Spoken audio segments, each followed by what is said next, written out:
15도 안팎까지 올라가는 무더위가 당분간 계속되겠다고 예보했습니다.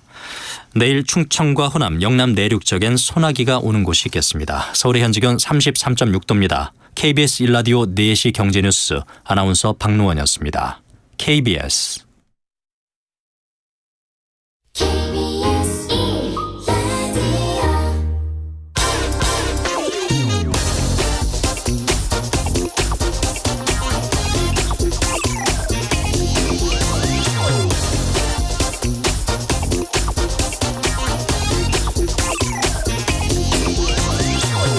전북 새만금에서 열리고 있는 잼버리 대회는 세계 4만여 명이 참가했습니다.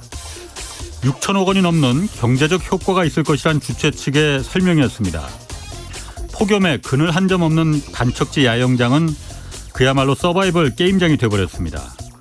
천여 명의 온열 질환자가 발생해서 이 중 80여 명이 병원 신세를 졌습니다.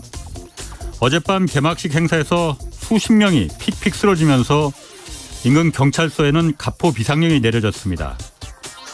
소방당국은 조직위에 행사 중단을 요청했지만 댄스 가수들의 요란한 공연은 이후로도 30여 분간 이어졌습니다. 이상민 행정안전부 장관은 오늘 단 한 명의 사망자도 발생하지 않도록 온열 질환자 대책을 마련할 것을 지시했다고 합니다. 한덕수 국무총리도 그늘막과 샤워시설 짓기 위해서 육군 공병대 파견을 오늘 지시했다고 합니다. 국비와 지방비가 700억 원 가까이 들어간 행사인데 도대체 여태 뭐하고 있었던 건지 모르겠습니다. 세계 각지에서 준비 소홀에 대한 항의가 쏟아지고 있어서 6천억 원 경제적 효과는 이미 물 건너갔습니다. 대회가 12일까지 예정돼 있다는데 더 큰 국제적 망신 당하기 전에 지금이라도 대회를 접는 게 나을 것 같습니다. 네, 경제와 정의를 다잡는 홍반장, 저는 KBS 기자 홍사훈입니다. 내일까지 책 선물 이벤트 진행합니다. 안유아 미 어바인대 교수의 새 책 더 풀로 하루에 4분씩 추첨해서 보내드립니다. 더 풀로 받고 싶은 분은 짧은 문자 50원, 긴 문자 100원이 드는 샵 9730으로 이름과 연락처, 주소 보내주시면 됩니다. 자, 홍사훈의 경제쇼 출발하겠습니다. 유튜브 오늘도 함께 갑시다.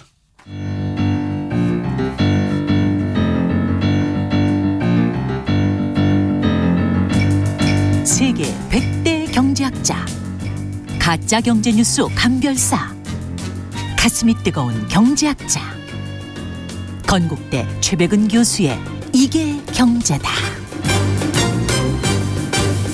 네, 지난해 우리 국민들의 순자산 증가율이 14년 만에 가장 낮았다는 통계치 나왔습니다. 이게 부동산 가격 하락이 주 원인이었다는데 어떤 의미인지 좀 분석해 보겠습니다. 최백은 건국대 경제학과 교수 나오셨습니다. 안녕하세요. 네, 안녕하세요.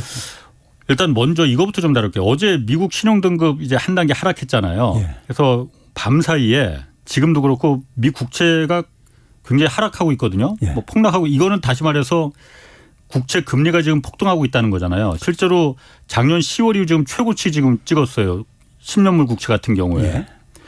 이게 그러면은 국채 가격이 이렇게 하락한다는 거는 미국 신용등급 강등했으니까 당연히 하락하는 건데 2011년도에도 한번 강등한 적이 있었는데 예. 그때는 오히려 안전자산으로 몰리면서 미 국채 가격이 막 더 올라갔거든요. 예. 그때하고는 완전히 반대네 지금요. 그렇죠. 저는 오늘 이 문제를 홍 기자님이 꺼내는 거 보고서는 굉장히 기자로서의 촉이 좀 살아계시구나 하는 걸 느꼈습니다. 그거 하나 믿고 버텼죠 지금. 예. 그거 하나 믿고. 근데 이번에 피치사가 이렇게 강등한 것과 관련해 가지고요. 예. 시청자들이 좀 주목을 해야 될 것은 뭐냐면은 예. 미국은 있잖아요. 미국에서 저는 이제 그 경제사를 공부했기 때문에 미국에서 조금 그래도 일반 사람보다 아는 편에 속한다고 생각하는데 미국은 월가하고 워싱턴하고 그다음에 학계하고가 이게 그 콜라보가 잘 되는 데입니다. 특히 국가 이익을 위해서는요. 그렇지. 국가 이익을 위해서는 한 목소리로 내는. 그러니까 미국의 경제학자들, 우리나라의 경제학자들은 그러니까 자본에 무슨 국적이 있냐 이런 얘기들 흔히 하고 그러는데 미국 경제학자들은 안 그렇습니다. 미국 이익이 철저하게, 언론인들도 마찬가지잖아요. 미국의 언론인들 보게 되면요. 그랬을 때 보게 되면 이제 피치사가 신용등급 강등하고 나서 한번 저 반응들이 외신을 통해서 들어올 텐데 학자 뭐 크루그만을 비롯해 가지고 그다음에 이제 월가를 대표하는 그러니까 이제 그 JP 모간의 다이먼 그것도 해가지고 그다음에 제니 옐런도 그렇고 그다음에 뭐 하여가 월가의 출신들조차도 많은 전문가들이 이구동성으로 발작 증세를 일으키고 있습니다. 반응이 굉장히 격하더라고요. 네, 발작 증세를 일으키고 있죠. 여기에 모든 게 담겨 있습니다. 사실은요. 아, 그게? 예. 뭐가 담겨 있어요? 그러니까 이게 지금 뭐냐면요. 일반 사람들은 지금 모르겠지만은 저같이 금융 통계를 계속 추적해 온 사람들이 볼 때는 지금 이번에 이제 그러니까 사실 연준이 금리 인상을 보게 되면요. 작년 3월 달부터 올리기 시작을 해가지고 지금 상당 구간이 5.5까지 가 있잖아요. 이 상당 구간이 이제 우리가 그냥 금융위기 직전하고 우리가 비교해 볼 때 금융위기 직전이 그 당시에는 상당 구간이라는 게 없었죠. 구간이 아니었었기 때문에 5.25 있었습니다. 그러니까 절대 수준도 굉장히 0.25 높은 상황이죠. 그리고 그 당시에는 1%부터 최저금리가 1%까지 내려갔다가 4.25%포인트를 인상을 했던 거예요. 그런데 이번엔 0.25에서 5.5까지 올렸으니까 이 인상폭도 5.25로 한 1%포인트 더 올렸던 거예요. 그러면은 일반적으로 시장 금리도 더 올라가죠. 그때보다 더 많이 올라가야 되는 거잖아요. 그렇죠. 그런데 실상을 보게 되면요. 시장 금리의 가장 기준이 되는 것은 미 국채 수익률입니다. 모든 채권에 그러니까 채권이 시장 금리를 대변하고 모든 채권의 기준이 그러니까 출발점이 미 국채이기 때문에요. 근데 미 국채 수익률을 보게 되면은 1년물까지는 기준금리 따라서 같이 좀 올라갔는데 1년물 넘어가는 순간부터는 안 올라갔습니다. 안 올라갔어요. 그러니까 오히려 금융위기 직전보다 더 낮습니다. 낮아요. 그 낮다는 얘기는 뭐냐면은 소위 말해서 이제 1년물 이상부터 해가지고 한 10년물까지를 중기 채권이라고 하거든요. 기간별로 할 때 단기 채권, 중기 채권, 장기 채권 이렇게 나올 때요. 이 중기 채권들에 대한 수익률이 안 올라갔다는 얘기는 채권의 가격이 올라갔다는 얘기죠. 그렇죠? 채권의 가격이 올라간다는 얘기는 채권에 대한 수요가 있다는 얘기잖아요. 시장에 수요가 있다는 얘기고 미 국채는 달러의 힘과 동의어입니다. 그렇죠. 달러 힘이 그러니까 전제가 되지 않으면 미 국채 수요는 살아날 수가 없는 거예요. 존재할 수가 없는 겁니다. 그래서 결국은 뭐냐면 달러 힘이라는 것은 월가와 미국의 이해관계와 직결하는 거죠. 근데 이제 이 미 국채 가격이 만약에 중기 채권이 미국 정부가 그러니까 발행하는 가장 많은 국채예요. 국채를 그러니까 기간별로 여러 가지를 발행할 텐데 중기 채권이 가장 많습니다. 절대적으로 많습니다. 그러면 이 중기 채권에 대한 그러니까 수요가 있다는 얘기잖아요. 그러니까요. 수익률이 그러니까 안 올라갔다는 얘기는요. 사는 사람이 많다는 거죠. 그렇죠. 그거를 그러니까 방어해 왔던 거예요. 미국의 신용 등급이 떨어졌다는데도 그때는 많이 샀어요. 국채를. 그러니까 지금도 이번에도 금리를 그렇게 빠른 속도로 올렸음에도 불구하고 중기 채권들의 수익률은 안 올라갔어요. 그만큼 많이 안 올라갔어요. 안 올라갔다는 얘기는 그러니까 미 국채에 대한 수요가 여전히 그랬고 그다음에 중기 채권이 아까 얘기했듯이 시장에서 가장 많이 사용하는 사실 그러니까 금리들입니다. 구간이 그러니까요. 시장 금리를 그러니까요. 그러니까는 사실상 긴축을 한다고 했지만은 시장에 그러니까 큰 충격은 사실 그러니까는 그렇게 크게 주지 않은 거예요. 오히려 금융위기 직전에 비해서요. 그러면 이제 이걸로 가지고 이제 그러니까 미국은 그러니까는 이번에 금융 불안정을 피한 거예요. 지금까지 피해온 겁니다. 그런데 피치사에서 아픈 부분을 건드린 거죠. 피치가 니네들 그러니까는 이 그 국채에 대한 지금 이 미국 정부의 정치권의 행태를 보니까는 도대체 이거 신뢰가 안 간다. 이제 이렇게 간 거니까요. 피치사가 봤을 때 그렇죠. 신용평가사가 봤을 때. 실제로 그렇잖아요. 정치권들이 맨날 보게 되면은 그 시한 되게 되면 맨날 서로가 줄다리기 하면서 맨날 이런 이걸 되풀이 해왔잖아요. 그러니까 그래서 이번에 이제 거버넌스 문제를 이제 한 거예요. 거버넌스를요. 그러니까 이제 그런 점에서 너희들 못 믿겠다. 그리고 이제 실제로 보게 되면요. 미 국채에 대한 이자 부담이 미국 정부의 이자 부담이 급증하고 있습니다. 그렇죠. 지금 급증하고 있어요. 미국 국방비의 2배가 넘는다고 그러던데 한 해 지금 그러니까 이자가. 상반기가 6월 달까지가 집계가 돼 있는데 이자 부담이 6월 달까지요. 올해 상반기가 작년 상반기에 비해서 한 310억 달러 정도 이자만 증가했어요. 이자 비용만 증가한 게요. 그러니까 상당히 이제 이자 부담이 빠르게 증가를 하고 있는데 여기다가 그러니까 이게 채권의 수익률이 올라가게 되면은 더 이제 부담이 될 수밖에 없는 거잖아요. 더 많이 내야 되는 거죠. 문제는 뭐냐면은 작년에 아까 이제 홍 기자님이 10월 달에 국채 파동이 있었잖아요. 그렇지. 국채 파동이요. 그 당시 이제 4.25%까지 올라갔었습니다. 10년물 기준으로요. 그런데 이번에 지금 문제는 오늘 보니까 하이킥처럼 4.16을 넘어서고 있더라고요. 하여튼 그렇게 빠르게 올라가고 있죠. 굉장히 빠르게 지붕 뚫고 하이킥처럼 올라가고 있는데 그러니까 이게 이제 국채 가격이 폭락하는 거잖아요. 그렇죠. 그러니까 올해 2월 말 3월 초에도 그러니까 국채 가격이 4% 4%를 뚫으면서 그러면서 은행위기가 터졌던 거예요. 예. 작년 같은 경우는 국채 유동성 파동이 터졌죠. 그러니까 뭐냐면 국채 가격이 폭락했던 거잖아요. 작년에요. 예, 그렇지. 예. 국채 가격이 폭락하게 되면은 수익률이 올라가고 국채 가격이 폭락하게 되면은 특히 장기 채권들이 폭락하게 되면은 장기채 투자자들이 굉장히 많단 말이에요. 장기채에 투자한 투자자들. 예, 예를 들어서 뭐 이렇게 생명보험회사라든가 연기금이라든가 예. 이런 데들이 이제 투자를 하는 게 있잖아요. 예. 그 자산 손실이 생기죠. 그렇지. 국채 가격이 폭락했으니까. 예, 그걸 또 담보로 해가지고 또 이제 이 그 고수익 투자를 하고 그러거든요. 그러면 이제 뭐냐면 담보 채우라고 이제 요구를 하거든요. 예. 그러니까 그래서 그게 이제 시장에서 뭐냐면 그러니까 이제 국채가 더 던지게 되고 던지게 되면서 그러니까 국채 가격이 더 떨어지게 되고 그렇지. 그런 악순환 고리가 만들어졌던 예. 거예요. 그게 이제 실리콘밸리 전주 증상이 은행도 나타났던 것이 망했고. 영국의 국채가 먼저 터졌었죠. 그랬지 먼저. 예. 그리고 예. 나서 10월 중순에 이제 미국 국채가 10월 초순에 이제 예. 연이어서 터졌었죠. 예. 그러니까 국채 유동성 파동의 기본적인 게 뭐냐면은 미 국채가 그러니까는 인기 없는 상품이 돼버린 거예요. 예. 그 당시에요. 예. 그러니까 국채 가격이 폭락한 거잖아요. 그러니까 유동성 문제가 터진다는 얘기는 굉장히 중요한 의미입니다. 미 국채는 교과서에서 네. 가장 안전자산의 대명사로 되어 있습니다. 그렇죠. 안전자산이라는 건 뭐냐면 언제든지 현금화할 수 있는 자산을 의미하는 것이고 그다음에 손실을 그러니까 피할 수 있는 자산을 얘기를 하는 겁니다. 그런데 가격이 폭락했으니까는 손실도 많이 받고 그다음에 가격이 폭락하니까 사람들이 안 살려고 그래. 예. 그러니까 이게 현금화가 안 되죠. 이런 문제가 터졌던 거예요. 작년 10월 달에요. 예. 그리고 나서 이게 좀 이제 가라앉았죠. 예. 가라앉았었는데 지금 이번에 그러니까 10월 달 지금 수준을 지금 거의 지금 근접해 가면서 지금 이렇게 치고 올라가고 있는 거예요. 예. 그러니까 미국에서 볼 때는 월가에서 봤을 때는 3월 달 정도 올라갔을 때는 연준이 그러니까 소위 말해서 돈 풀어 가지고 미 국채를 그러니까 액면 가격으로 담보로 해서 돈 빌려주겠다. 이런 식으로 이제 그걸 수습했는데 사실 뭐 말도 안 되는 거였지만 어쨌든 돈으로 막았어 그냥. 예, 수습했는데 이번에는 뭐냐면은 작년 10월과 같은 상황이 지금 배포될 가능성이 있는 거예요.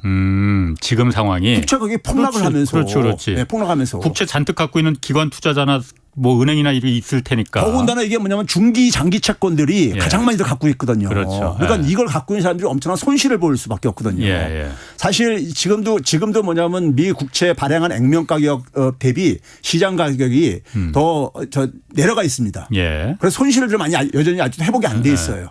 근데 이게 작년 10월 달에 그러니까 이게 가장 최대치까지 벌어졌었죠. 예. 그래가지고 그게 이제 국채 파동으로 이제 일어났던 건데 이게 지금 그러니까 다시 재현될 가능성이 있는 것이고 그게 끔찍한 거죠. 그럼 은행이나 금융기관들 몇 개 망할 수도 있겠네 그러면요. 이거는 그러니까는 그 광범위한 이게 사태를 일으킬 수 있죠. 여러분 이게 담보물로서도 많이 운용을 하거든요. 담보물로도. 예. 미 국채는 그러니까 최고의 담보물이거든요. 그러니까 이 장기 채권을 시장에서 가장 많이 보유하고 있고 이게 그러니까 자산 손실이 생긴다는 것은 광범위한 투자가들한테 영향을 미칠 수밖에 없는 거예요. 이게요. 그런 점에서 이게 금융시장에 그러니까 이건 연준이 개입해서 한다는 것은 결국은 다 달러 찍어서 사주는 수밖에 없는 건데 지금 그럴 수는 없는 거잖아요. 작년 6월 달부터 긴축한다고 해가지고 그렇죠. 오히려 그러니까 팔고 앉아 있는데 그렇죠. 그럼 이게 엉망진창이 돼버리는 거죠. 그러면은 제가 궁금한 게 아까 말씀하시기를 미국은 언론과 월가와 행정부가 끈끈하게 뭉쳐 있다고 했잖아요. 피치는 어쨌든 신용평가사잖아요. 끈끈하게 뭉쳐 있는데 왜 얘는 갑자기 신용등급을 그럼 이 중요한 시기에 하락을 시켜버린 거예요? 제가 볼 때는요. 제가 볼 때는 우리 금융위기 이후에요. 네. 평가회사들이 네. 엄청난 그러니까는 이 손해배상 손실도 있고 그랬었습니다. 제 역할을 못했다고? 저기 일종의 평가했는데 안 했다고? 사기 짓을 같이 했었으니까는. 예. 그리고 지금 뭐냐면요. 시장이 지금 뭐냐면은 제가 이제 그런 표현을 쓰는데 소위 말해서 연준의 금리 인상은 네. 조만간에 종료되고 사실상 종료되고 그다음에 뭐냐면 연준이 그러니까 돈 푸는 걸로 다시 방향을 전환할 것이다 하는 이런 집단 체면에 걸려 있어요 시장들이요. 시장이 요구를 계속 하고 있죠 지금. 그렇죠. 이제 그러니까 계속해서 그러니까 그동안 돈을 엄청 풀어가지고 이 거품을 만들어놨는데 거품을 거둘 생각은 안 하고 이것을 계속해서 편승을 해가지고 시장이 집단적으로 자기 위안을 삼고 왔던 거죠. 그런데 이게 사실은 정상이 아닌 거죠. 그렇지. 실체를 들여다보면 이게 부채 모래성이거든요.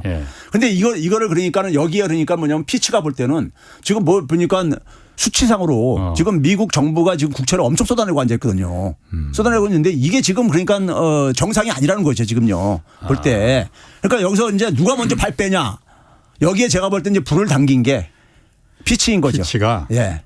소송 당할까봐. 아니 뭐 그런 걸 등등 해가지고. 그럴 수도 있어요. 예. 아니 그러면은 아까 말씀하신 대로 기자의 촉이 있다고 하셨잖아요. 저보고. 예. 제 촉을 한 번만 더 좀 발휘를 해볼게요. 2011년 그 미국의 신용등급이 강등됐을 때하고 지금은 차이점이 예. 그때도 부채한도 협상이 오바마 행정부가 끝까지 이틀 전에 타결되고 막 그랬잖아요. 예. 타결되기 전에 그러니까 신용등급이 미국의 신용등급이 강등됐거든요. 예, 맞습니다. 지금은 타결 이미 끝났잖아. 예. 박수치고 악수하고 만세했잖아요. 예. 끝나고 나서 지금 신용등급을 하락시킨 거잖아요. 그때하고 다른 거는 그때는 미국 국채를 어쨌든 간에 발행하면은 팔 때가 많았잖아요. 그렇죠. 중국도 사주고 그렇죠. 일본도 사주고 그렇죠. 한국도 좀 사주고 그렇죠. 지금은 팔 데가 없잖아요. 예. 발행을 해도. 예. 그러니까는 이거 국채를 발행해도 지금 팔 데가 없네. 예. 이래서 피치도 신용등급을 강등시키고 예. 그래서 지금도 국채 가격이 가장 안전자산이니까 오히려 올라가야 되는데 가치가 그때도 올라갔어요 실제로 2011년은. 지금은 그런데 팔 데가 없으니 그러니까 폭락하는 거 아니에요. 예. 그러니까 수급 구조가 그 당시만 하더라도 안정적이었죠. 예, 예. 그렇지. 수요가 탄탄했었죠. 예, 예. 연준도 그러니까 그 당시에 양적 완화가 안 끝났을 때였고요. 예. 예, 이렇게 양적 완화라는 게 돈 찍어가지고 그 예. 매입하는데 주로 국채를 많이 매입을 했으니까요. 예. 그리고 중국도 그 당시에는 그러니까 한참 사주기 시작한 그렇죠. 때였었어요. 예. 그런 상황 속에서 소위 말해서 그다음에 미 국채 그때 사이가 좋았으니까. 미 국채 발행량이 지금보다 훨씬 더 적기도 했었고, 아하, 그러니까 예. 수급 구조가 예. 그 당시에는 그래도 안정적이었죠. 그러니까 미국의 힘이 그러니까 아직까지 남아 있을 텐데 그러고 나서 10년이 지난 지금에 와서는 그때보다도 더 많이 엄청나게 지금 발행한 거 아니에요. 팬데믹 그렇죠. 상황 속에서도요. 그렇지. 예, 예. 그러니까 이게 이제 그러니까 사실은 너무 미국이 남용을 한 거죠. 예. 달러 힘을 남용을 해가지고 했는데, 예. 근데 사실은 2021년도부터 중국이 발을 빼기 시작하고 예. 있거든요. 그리고 연준을 거기다가 뭐냐면은 2020년 6월 달부터 긴축한다고 또 처리하고 앉아 있고. 연준이 사주지도 못하고 미국 거기다가 국채를. 뭐냐면 미 국채 가격이 1985년 이후에 처음으로 시장 가치가 액면 가격 밑으로 떨어지면서 시장에 그러니까 플레이어들 기관 투자가들 이런 사람들이 미 국채를 또 안 사줘요. 자기들이 손실 볼까 봐. 예. 그래서 이 부분을 안정시키려면 결국은 뭐냐면 이 중장기 채권들의 수익률이 안 올라가줘야 되는데 안 올라가지는 그걸 막았던 거예요. 그리고 집단 체면으로 그러니까 결국은 연준이 돈을 풀지 않겠느냐 이런 식으로요. 그랬는데 이게 지금 피치사가 뒤통수한테 친 거죠 지금요. 칠 수밖에 없는 게 한계 상황에 다 그렇죠. 나왔으니까. 사실은 그런데 그걸 전부 다 쉬쉬하면서 그냥 그러니까는 이게 이번에도 그냥 굴러가자 예. 이런 분위기가 집단적으로 지금 그러니까 자기 체면들을 걸어왔었던 거죠. 그럼 이번에 그 신용등급 강등시킨 게 예. 뭐 크게 뭐 금융시장에 영향 안 줄 거다 뭐 이런 기사들 많이 나오는데 최 교수님 생각에는 이게 지난번 SVB 실리콘뱅크나 뭐 퍼스트 리퍼블릭 은행들 망한 것처럼 이게 또다시 불씨를 댕길 가능성이 있다는 거네요. 그렇죠. 지금 이거 끌려고 지금 엄청들 지금 막 이제 쏟아내고 있잖아요. 미국 경제 지금 탄탄하기 때문에. 그래서 격하게 반응하는 그렇죠. 거다. 다시 그렇다고 올릴 수는 이게 없는 거예요. 발작 증세거든요. 그러니까 뭐냐면 시장에 지금 불이 붙으니까는 그걸 끌려고. 지금 겨우겨우 진정시키려고. 막고 있는데 분위기 모르고 피치 너는 왜 지금. 그렇죠. 그러니까 굉장히 그러니까 신경질적인 반응을 보이는 게 바로 그겁니다. 그러니까요. 그런 의미가 있다. 그러면 이게 이제 뭐냐면 시장의 투자자들은 굉장히 돈에 민감한 투자자들은 이거 뭔가 이게 이상하게 돌아가고 앉아 있는 것 같다. 이런 느낌이 이제 오는 거죠. 서늘한 느낌들이 오는 거죠. 그러게. 예. 그럼 앞으로 은행들의 어떤 미국 금융기관들의 지금 실제로 그러니까 장기 국채 금리는 좀 막 폭등하고 있으니까 이게 어떤 영향을 미칠지 또 우리한테는 어떤 영향으로 올지 이거 그러니까 이게 단순한 은행 문제가 아니라요. 은행 문제는 사실 그러니까 우리가 뭐냐면 자금이 인출되면서 소위 말해서 그걸로 막을 수 있는 자기들 보유 자산의 가치가 떨어져 가지고 그래서 이제 생긴 건데 이번에 이거는 뭐냐면 은행뿐만 아니라 은행들이 그러니까 보유하고 있는 국채 가치 하락은 연준이 메꿔주기로 했어요. 그러니까 지난번 3월달 조치로요. 근데 뭐냐면 여기에는 아까 했듯이 연기금이라든가 생명보험회사라든가 굉장히 다양한 투자자들이 미 국채 장기 투자를 그러니까는 투자를 해갖고 그걸 담보로 해가지고 담보로 해서 그러니까는 고위험 투자를 많이 하고 있다고요. 해왔다고요. 그러니까 이 미 국채라는 것은 그냥 단순한 상품이 아니에요. 단순한 상품이 아니라는 점에서 이게 그러니까는 은행만의 문제가 아닌 겁니다. 그래서 작년 10월 달에 그러니까 국채 유동성 파동이 우리가 그거를 다시 연상을 할 필요가 있는 거예요. 그러니까 옐런 장관이나 이 사람들이 격하게 반응하는 이유가 좀 오버하는 게 이유가 있죠. 있었군요. 짜증이 나는 거죠. 지금까지 지금 우리가 무난하게 더군다나 선거도 이제 대선도 이제 얼마 안 남겨두고 있는데 겨우 틀어막고 있는 중인데 예. 피치가 갑자기 튀어나와서 옐런이 7월 초에 방중을 한 이유가요. 네. 뭐겠습니까요? 옐런의 기본적인 대책하려고? 그렇죠. 뭐 잘 얘기한 거. 본인 입으로 말하진 않았으니까. 않죠. 그걸 얘기는 안 하죠. 근데 이제 뭐냐면 끝나고 나서 뭐라고 얘기했냐면 기자회견하면서 아무것도 나온 건 없는데 뭐라고 했냐면 방중이 굉장히 성공적이었다. 예. 이런 신호를 메시지를 시장에다 보냈어요. 그러고 나서 다시 수익이 떨어졌습니다. 또요. 올라갔던 그렇군요. 것도. 우리나라로 돌아와서 최근에 그 한국은행하고 통계청이 그 작년도 국민 대차대조표라는 거 발표했어요. 예. 일단 국민 대차대조표라는 게 뭐예요?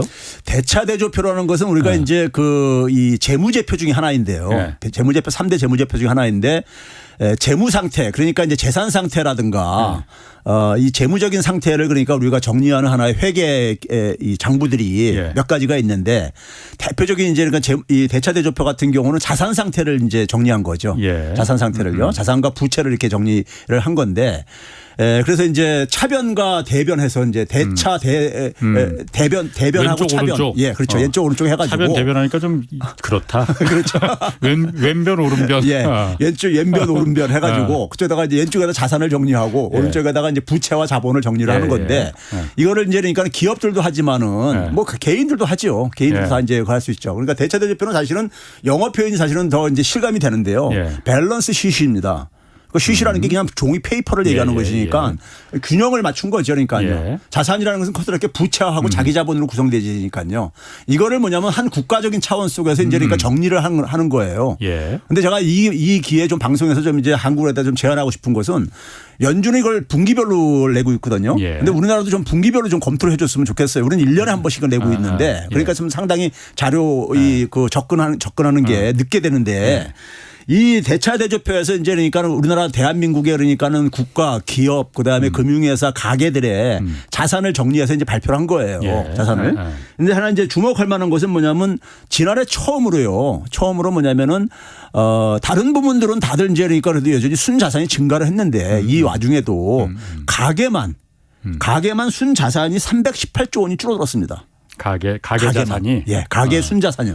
순자산이요. 총자산이 아니라 순자산이요. 318조 원이 줄어들었어요. 작년 1년 사이에. 이게 처음 있는 일입니다. 그래요? 예. 근데 집값 이제 내려가서? 예. 근데 이게 이제 뭐냐면은 기업들 같은 경우는 그 두 배인 한 600조 이상이 증가했어요.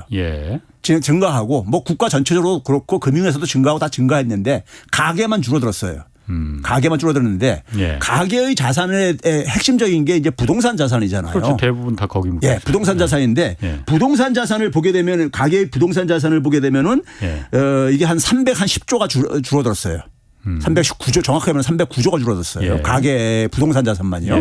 그러니까 이제 이 309조가 줄어드는데 특히 뭐냐면은 가계도 마찬가지로 주거용 부동산이 있고 주택이죠. 그다음에 상가 같은 것들도 있을 수가 있습니까? 그다음에 토지도 있잖아요. 그런데 주택 부분이 그러니까는 주택 부분이 상가는 안 줄어드는데 주택 부분의 자산이 그러니까 줄어들었어요.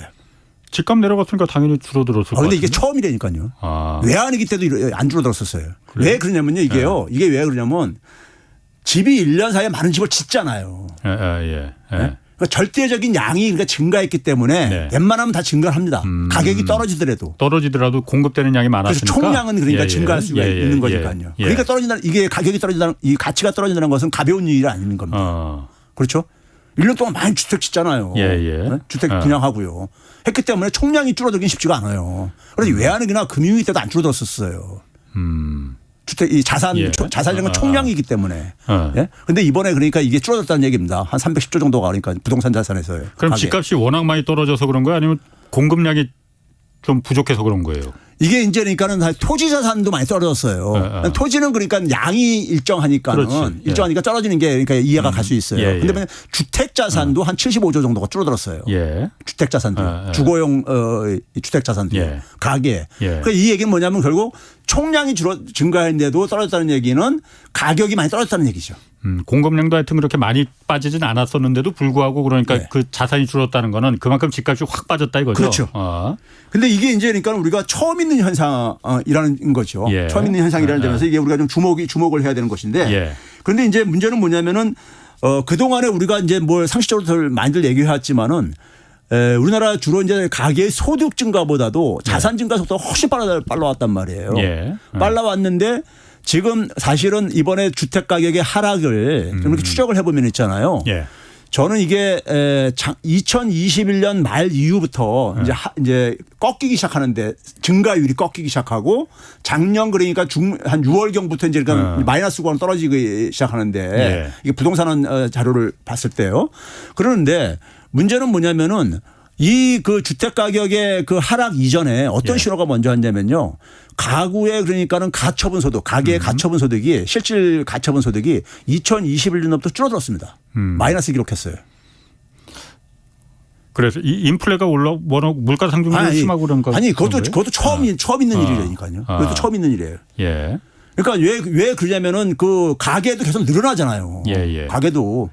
가구 수도 계속 늘어나잖아요. 예. 그다음에 이게 총액을 얘기하는 겁니다. 가계 소득에 그러니까 총액을 소득 얘기하는 자체가 줄어들었다는 거예요? 예, 그 총액이요. 그러니까 예. 평균 가구당 소득이 아니라 가계 우리나라 가계의 전체. 가처분 소득이 예. 실질 가처분 소득이 2021년도 줄어들었어요. 그러니까 지금 뭐냐면 소득이 줄어들기 시작한 게 먼저 진행이 되고 그다음에 자산이 줄어든 거예요. 예. 자산이 예. 소득하고 자산이 줄어들면 가계에 남는 게 뭐가 있습니까? 예? 그렇죠? 그러면 이게 이제 그러니까 이게 그러니까 그래서 이게 빚밖에 없지. 그러니까 빚을 줄여주는 건 아니잖아요. 근데 예? 그러니까 이게 가계는 그러니까 경제적으로 경제 심리적으로 굉장히 그러니까는 우울해질 수밖에 없는 거죠. 예. 침체에 올 수밖에 없는 거죠. 예. 그 작년에 그러니까 가계가 떠나는 이 후퇴라는 것은 자연스러운 결과물이었다. 예. 소득이 하락하고 자산 가치가 하락하는 상황 속에서 가계는 굉장히 우울할 수밖에 없는 거죠. 예. 근데 이 현상을 제가 이제 그래서 그동안에 전문가들이 이걸 비교를 안 해봤는데 예. 90년대 초부터 이제 그러니까 일본에서 부동산 거품이 꺼지기 시작하잖아요. 예. 90년 3분기에 그러니까는 주택 가격 상승률이 정점을 찍고 나서 떨어지기 시작합니다. 일본이 그러니까요. 예. 근데 그거를 이제 그 당시하고 우리 지금 이제 그러니까는 하고 20년 말부터 해가지고 이렇게 비교를 해보게 되면요. 예. 보게 되면 거의 같이 움직입니다. 지금요. 그런 비유는 많이들 하시더라고요. 아니 근데 이거 실질적으로 수치상으로 그러니까 이거를 제가 예. 이게 화면이 있으면 좀 보여드리겠는데 이게 거의 같이 움직여요. 아주 너무 소름 끼칠 정도로요. 예. 그 당시 하고요. 그리고 그것만이 가는 게 아니라 아까 제가 했듯이 소득하고 자산이 줄어들다 보니까는 예. 어떤 현상이 일어나냐면 가계 소비에 타격을 입힐 게 아닙니까? 그렇죠? 쓸 돈이 없으니까. 그래서 가계들의 이 소매 판매 증가율을 이렇게 보게 되면은 이것도 같이 움직여요. 아, 그것도 줄어들더라 이거죠. 예. 그리고 생산량도 생산액도 마찬가지고. 예. 생산액도요. 예, 같이 움직여요. 예. 그러니까 성장률도 같이 움직이고. 예. 이거예요. 예. 뭐 소비하고 생산이 양대 축이니까 사실은 중요한 축이니까요. 예. 수출만 좀 틀려요. 수출은 일본은 한 90 한 4, 5년까지는 증가가 유지가 됐었거든요. 우리는 좀 줄어들고 있죠. 예. 이게 좀 차이이고. 예. 그러니까 내수 부분은 그러니까 거의 비슷하게 움직이고 앉아 있다 이겁니다. 그래서 이게 결국은 뭐냐면은 가계가 그러니까는 사실 이렇게 반응하는 이유가 제가 볼 때는 합리적이라는 얘기죠. 근데 여기서 이제 뭐냐면 차이가 뭐냐면 정부가 지금 그러니까는 그 갖고 있는 재정 철학 잘못된 재정 철학으로 인해 가지고 2분기에 성장률에서 0.5%포인트를 끌어내렸잖아요. 정부가요. 오히려요. 아, 정부 재정 지출을 줄여서. 그렇죠. 예. 줄여가지고. 성장해서 그러니까 오히려 까먹었죠. 그러니까. 0.5%포인트로 오히려 끌어내렸죠. 예. 그러니까 민간 부분이 줄어든 상황 속에서 정부가 오히려 되게 메꾸는 게 일반적인데 오히려 더 앞장서서 끌어내려 버렸죠. 예. 그게 이제 일본하고 또 차이입니다. 차이예요. 그때는 일본은 정부가 재정을 그래도 많이 좀 풀었었나 보죠. 예. 그러니까 그 당시하고 이제 공통점이 있고 차이점도 있고 그러는데 공통점은 뭐냐면은 지금 우리가 이제 금융적으로 대안하는 거라든가 그다음에 부동산 시장 규제 완화 이런 것들은 비슷하게 대응을 합니다. 그 당시 일본하고. 예. 그래서 일본도 그러니까는 부동산 시장 거품이 꺼지고 있는데도 불구하고 한동안은 그러니까 가계 부채가 증가합니다. 지금 우리하고 똑같네. 그러니까요. 똑같아요. 그럼 그 당시 일본도 부동산 거품이 막 꺼지려고 하니까 규제 다 풀고 막 이랬어요? 그렇죠. 가격이 대출도 막 규제. 아니 거기다 뭐냐면 기업들한테 막 금융 지원을 해줬죠. 지원을 해줘가지고 결국은 뭐냐면 좀비 기업을 양산을 하죠. 좀비 기업을 양산하고. 그래가지고 일본에 그러니까 좀비 기업이 만들어지게 되면요 생산성을 깎아먹습니다. 좀비 기업이라는 게 이게 영업이익이 1도 안 나오는 거. 이게 이자도 못 내는 거. 그렇죠. 생명이 별로 없는 게 가고 평균을 깎아먹으니까요. 그러니까 성장률이 둔화되죠. 생산성이 떨어지니까 경제 전체적으로요. 그래서 그게 잃어버린 적어온 건데 그 당시에 일본 정부는 뭐냐면 이제 재정을 투입을 해가지고 부동산 경기에다가 그냥 거기도 올인을 하죠. 일본의 국채의 대부분이 사실 뭐냐면 건설 국채였었어요. 일본도 보게 되면 자민당이 예. 토목건설업자들하고 그렇죠. 굉장히 유착 관계가 있다고 우리가 얘기를 하잖아요. 뭐 쓸데없는 다리 도로 놓고. 예, 그렇죠. 그게 유명했었죠. 예. 그래가지고 그런 식으로 융답국가가 퍼붓고 예. 그다음에 이제 금리도 그러니까 이제 98년도에는 거의 제로금리가 내리고 내렸지. 예. 내리고 예. 2001년도에는 양쪽 하나까지 시작합니다. 예. 미국보다 원래 그렇지. 선배입니다. 원조입니다. 그렇지. 예. 그런데도 불구하고 금융 완화하는데도 불구하고 가격은 계속 2011년까지 계속 떨어지죠. 부동산 가격이. 네, 부동산 가격, 예. 주택 가격은 계속 예. 떨어졌었죠. 예. 그러니까 이 주택 가격이 떨어지게 되면서 마이너스로 구간 들어갔는데도 불구하고 가계부채는 한동안은 그러니까 증가를 했었어요. 왜 그러냐면 가게들도 80년대 그러니까 이 부동산이 막 좋았을 때 그 경험과 추억들이 있을 게 아닙니까? 예. 그래서 이게 그러니까 이렇게 장기적으로도 이렇게 하락할 줄 몰랐지.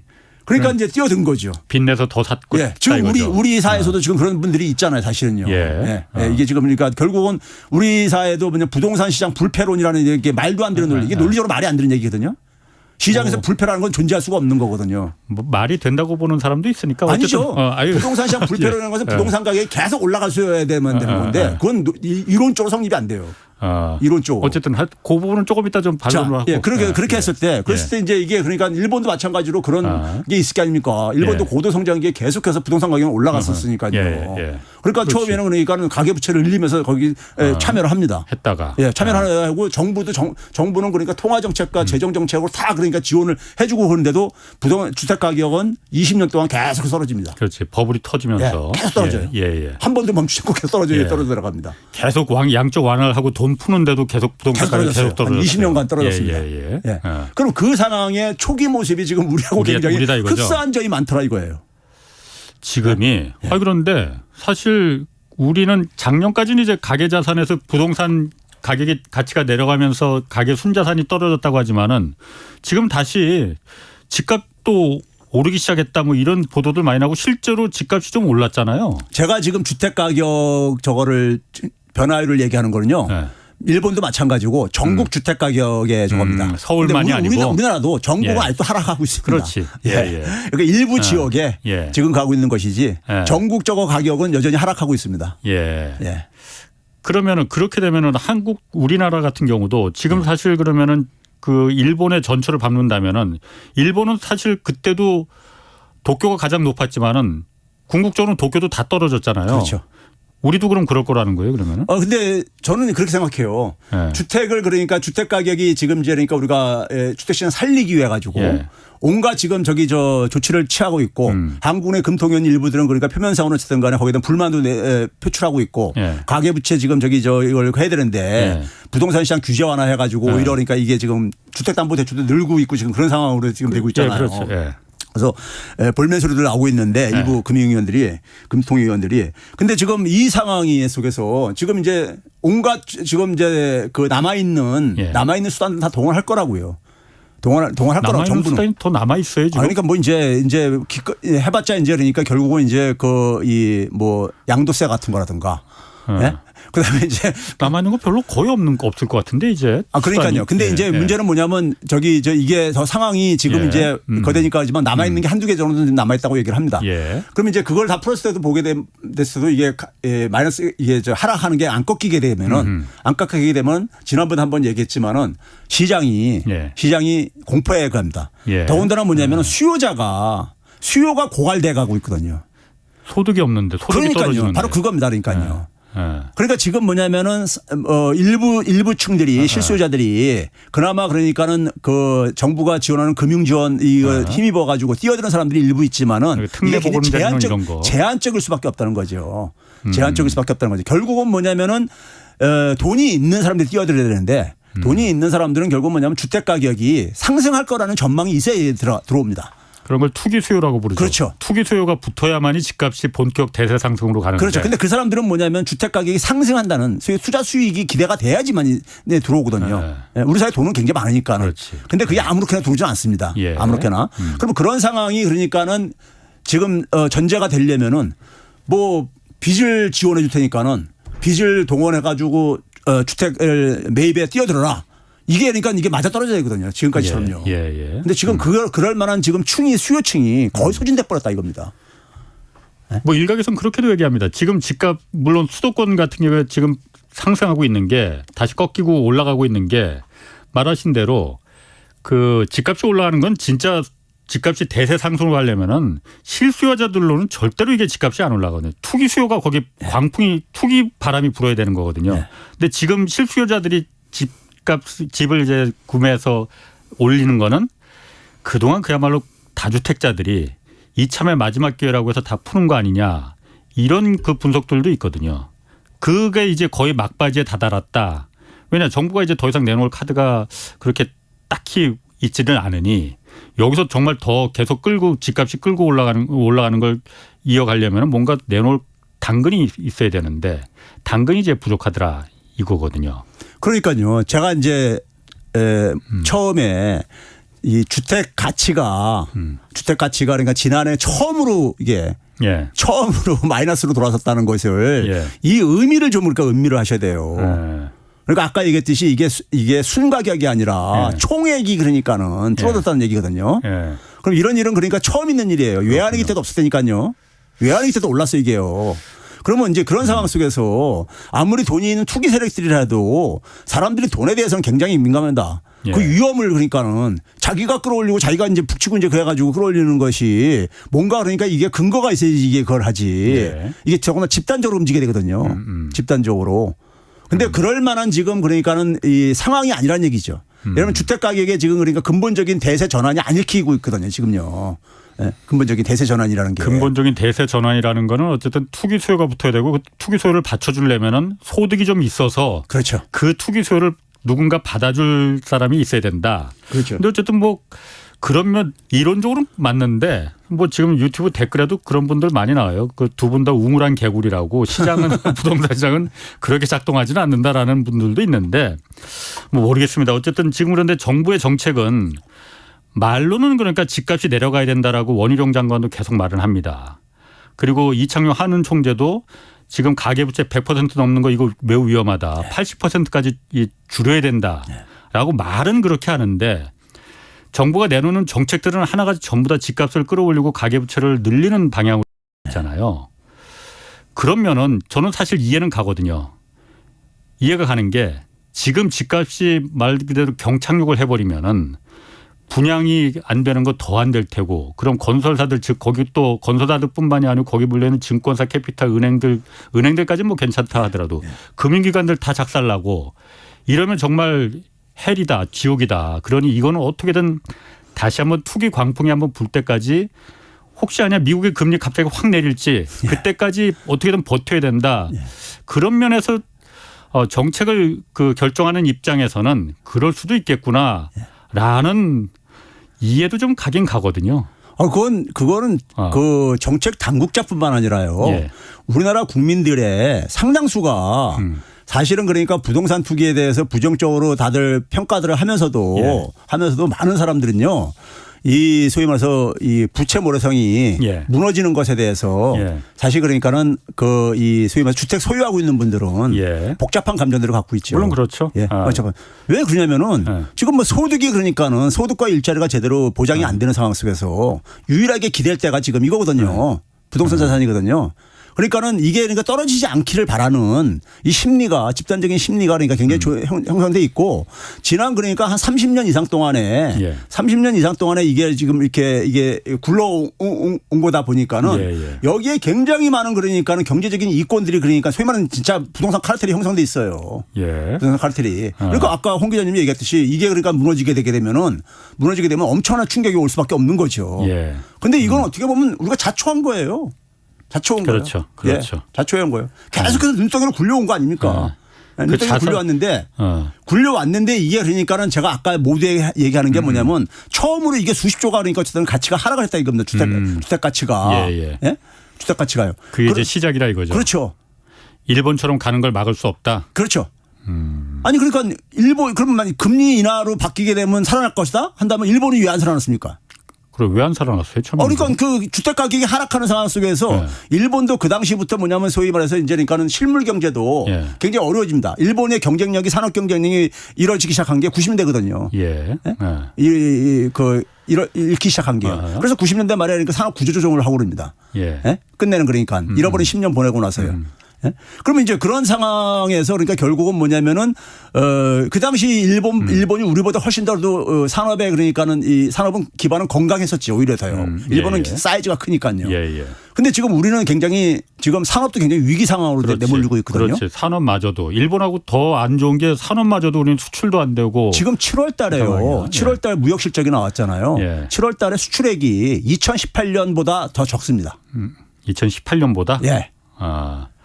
뭐 반도체도 그렇고 그러니까 반도체 뭐. 빼고 해도 그래 그거 빼고도 반도체 빼고 14개 품목을 해더라도 예. 마찬가지로 하고 특히 이것을 주도하고 있는 게 우리나라는 옆에 나라는 대만하고 차이가 예. 대기업 중심이잖아요. 수출의 역군이 대기업이잖아요. 우리는 그렇죠. 그런데 대기업이 수출 감소가 주도를 하고 있습니다.